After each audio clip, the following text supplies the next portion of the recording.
اگر تم لوگ اس کی محنت نہیں کرو گے تو میری بات یاد رکھنا پھر وہی ہوگا جو سندھ میں ہو رہا ہے۔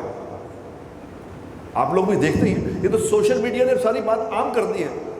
سندھ میں نے آج دیکھا کہ کوئی لوگ طواف کر رہے ہیں کسی چیز کا، تو نہیں کیا بنا کے اس کا طواف کر رہے ہیں، اور لوگ ان کو پوچھ رہے ہیں، وہ اینکر پوچھ رہے ہیں یہ کیا کر رہے ہیں آپ؟ وہ کہہ رہے طواف کر رہے ہیں۔ کس چیز سے کر رہے ہو؟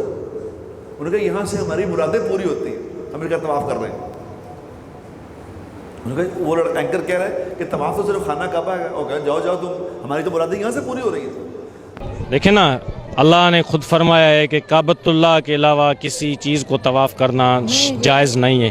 ਅਸੀਂ ਮੌਲਾ ਅਲੀ ਦੀ ਜਿੱਥੇ ਵੀ ਕੋਈ ਮੰਨਣ ਵਾਲਾ ਜਾਂ ਜਿਹੜੀ ਵੀ ਜਗ੍ਹਾ ਅਸੀਂ ਉੱਥੇ طواف کرے سے ਹਾਂ ਖਾਨਾ ਕਾਬਾ ਦੇ 7 ਹੱਜ ਕਰ ਲੋ ਤੇ ਜ਼ਿਆਰਤ ਇੱਕ ਕਰ ਲੋ। ਸਾਡੇ ਵਾਸਤੇ ਇੱਕ ਜ਼ਿਆਰਤ ਜਿਹੜੀ ਆ ਨਾ ਉਹ 7 ਹੱਜਾਂ ਦੇ ਬਰਾਬਰ ਆ۔ جب تم لوگ بیٹا دین کی محنت نہیں کرو گے تو یاد رکھنا پھر یہ خرابیاں پھیلیں گی۔ اس کے بارے میں سوال ہوگا آپ سے، پی ٹی آئی کے بارے میں سوال نہیں ہونا، نہ نون لیگ کے بارے میں ہونا ہے، نہ پیپلز پارٹی کے بارے میں ہونا آپ سے سوال کہ یہ کی قومداری سے نہیں آئی تھی۔ اس کا سوال ہوگا کنتم خیر امت نخرجت للناس تعمرون بالمعروف وتنہون عن المنکر،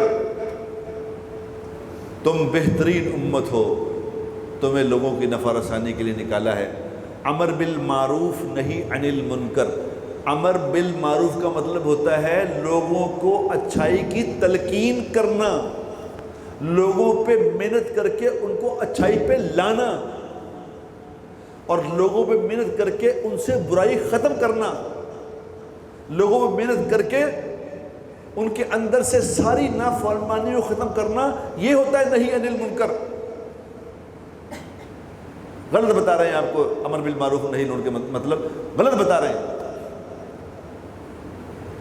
تم بہترین ہو، تمہارا کام ہے یوتھ کا کام ہے کہ اس بگڑی ہوئی صورتحال کو صحیح رخ پہ لانا، یہ ہے کام یوتھ کا۔